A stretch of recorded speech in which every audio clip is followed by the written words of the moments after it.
बीड खंडणी प्रकरणात सुदर्शन घुलेला न्यायालयीन कोठडी देण्यात आलेली आहे। सुदर्शन घुलेला 14 दिवसांची न्यायालयीन कोठडी सुनावण्यात आली।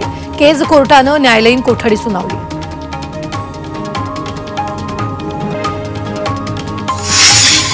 संतोष देशमुखांची हत्या करणाऱ्या आरोपींना फाशी द्या अशी मागणी धनंजय देशमुखांनी केली। आरोपींना सहकार्य करणारे बालाजी तांदळे सारखे लोक कुणासाठी काम करतात असा सवालही त्यांनी उपस्थित केला।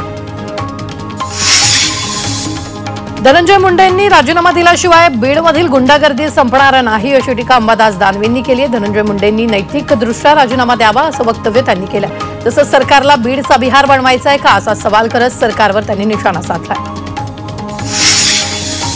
मसाजोगचे सरपंच संतोष देशमुख यांच्या पत्नी अश्विनी देशमुख यांना केजमधील शिक्षण संस्थेत नोकरी देण्यात आली।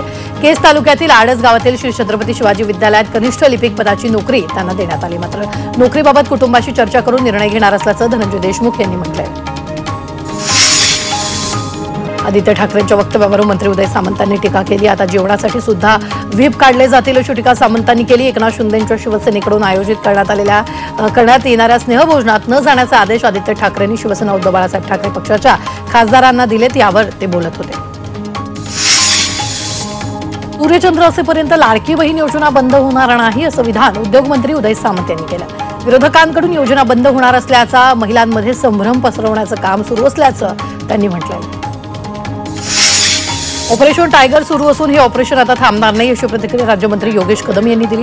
तर शिवसेना उद्धव बाळासाहेब ठाकरे पक्षाचे पदाधिकारी आणि कार्यकर्ते स्वतःहून आमच्यात येऊ इच्छित आहेत असंही ते म्हणाले। वाळू माफियांकडून होणारे हल्ले सहन करणार नाही असा इशारा गृहराज्यमंत्री योगेश कदम यांनी दिला। तसंच राज्यात लवकर नवीन वाळू धोरण लागू होणार असल्याची माहितीही त्यांनी दिली। पालकमंत्री पदासाठी तुळजाभवानीला साकडं घालणार असल्याचं विधान भरत गोगावलेंनी केलं। लवकरच पालकमंत्री पदाबाबत निर्णय होणार असल्याचं गोगावलेंनी म्हटलं।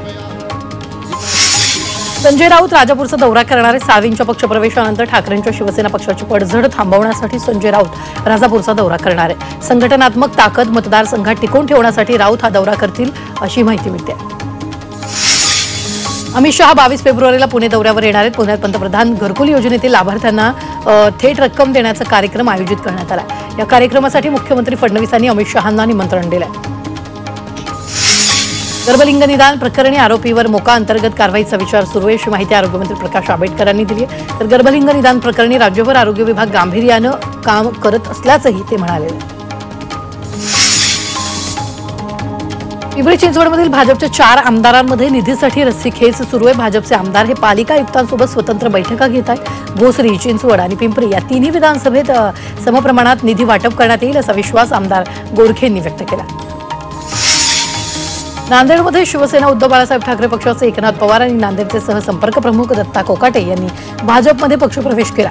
महसूल मंत्री चंद्रशेखर बावनकुळेंच्या उपस्थितीत पक्षप्रवेश पार पडला। मराठवाडा विभागाच्या आढावा बैठकीत अनेक कार्यकर्त्यांनी प्रवेश केला।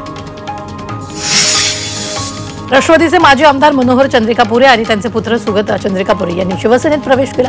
मुंबईत त्यांचा जाहीर प्रवेश झाला, त्यामुळे अनेकांच्या भुवया उंचावल्या।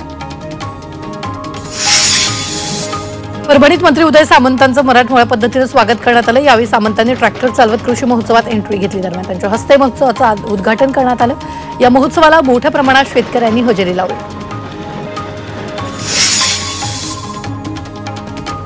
बोरिवलीच्या संजय गांधी राष्ट्रीय उद्यानाच्या संचालक आणि मुख्य वन संरक्षक पदावर अनिता पाटील यांची नियुक्ती करण्यात आली। पहिल्यांदाच वन सेवेतील महिला अधिकाऱ्यांची पूर्णवेळ नियुक्ती करण्यात आली आहे। साताराच्या माण तालुक्यातील दुष्काळी भागातल्या 9 मुलामुलींनी स्पर्धा परीक्षेत बाजी मारली। महाराष्ट्रात लोकसेवा आयोगामार्फत घेण्यात आलेल्या मुंबई मंत्रालय महसूल सहाय्यक पदाच्या स्पर्धा परीक्षेत या मुलांनी पदाला गवसणी घातली। मनोज जरांगेंनी त्यांचं साखळी उपोषण पुढे ढकलले। 15 फेब्रुवारीचं राज्यव्यापी उपोषण तात्पुरतं स्थगित करण्यात आल्याची घोषणा जरांगेंनी केली। बडतर्फा आयएस अधिकारी पूजा खेडकरला दिलासा मिळालाय। खेडकरला 3 आठवडे अटक न करण्याचे निर्देश दिले। तसंच पूजा खेडकरला तपासात सहकार्य करण्याच्या सूचनाही देण्यात आल्या। पुण्यातील वाहतूक समस्या सोडवायला पुणे महानगर प्रदेश विकास प्राधिकरणानं येरवडा ते कात्रज भुयारी मार्गाचा प्रस्ताव मुख्यमंत्री देवेंद्र फडणवीसांसोबत झालेल्या बैठकीत ठेवला। महामार्गांना जोडण्यासाठी हा भुयारी मार्ग महत्त्वाचा ठरणार आहे। याबाबत प्राधिकरण लवकरच सल्लागार नेमणार आहे। पुण्यातील सर्वच पुलांचं सेफ्टी ऑडिट होणार आहे। पावसाळ्यात पूल दुर्घटना टाळण्यासाठी महापालिकेनं हा निर्णय घेतला। पावसाळ्यापूर्वी 672 पुलांची सुरक्षा तपासणी केली जाणार आहे। तपासणी अहवालानंतर पुलांच्या दुरुस्तीचं काम हाती घेतलं जाणार आहे।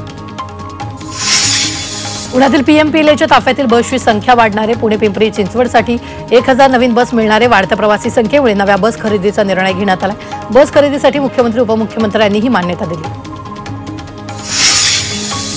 दुर्गाच्या राजकोटवरील शिवरायांच्या पुतळ्याच्या कामाला वेग आलाय। पुतळ्याचे काही भाग मालवणमध्ये पोहोचले, त्यामुळे आता लवकरच छत्रपती शिवाजी महाराजांचा पूर्णाकृती पुतळा उभारला जाणार आहे।